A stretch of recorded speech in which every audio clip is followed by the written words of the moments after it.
હું ભારતીય જનતા પાર્ટીનો સામાન્ય કાર્યકર્તા છું. ગુજરાતના પનોતા પુત્ર વડાપ્રધાન શ્રી નરેન્દ્રભાઈ મોદી, ગૃહમંત્રી અમિતભાઈ શાહ, મુખ્યમંત્રી આપણા ભૂપેન્દ્રભાઈ પટેલ, નાયબ મુખ્યમંત્રી હર્ષભાઈ સંઘવી, પ્રદેશના અધ્યક્ષ જગદીશભાઈ વિશ્વકર્મા, મહામંત્રી રત્નાકરજી અને મોરબી જિલ્લાના પ્રભારી ગજેન્દ્રભાઈ સક્સેના, મોરબી જિલ્લાના પ્રમુખ જયંતિભાઈ રાજકોટિયા, ધારાસભ્ય શ્રી કાંતિભાઈ અમૃતિયા તથા દરેક ધારાસભ્ય અને સંસદ સભ્ય અને મોરબી જિલ્લાના મહામંત્રીઓ, હોદ્દેદારો તમામનો હું આભાર માનું છું કે મને યોગ્ય ગણી અને મને જવાબદારી આપી એ બદલ ખૂબ ખૂબ આભાર. હું પૂરી નિષ્ઠાથી મારું કામ કરીશ.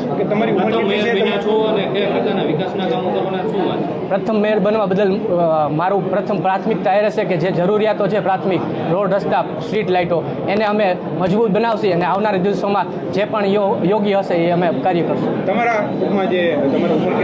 મારી ઉંમર 26 છે અને મારો અભ્યાસ છે BSc કેમેસ્ટ્રી. હાલ હું 2 વર્ષથી UPSC સિવિલ સર્વિસ એક્ઝામની તૈયારી કરું છું.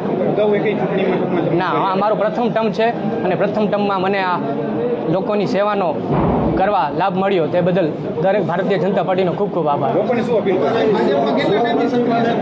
અમે હું ભાજપનો કાર્યકર્તા છું.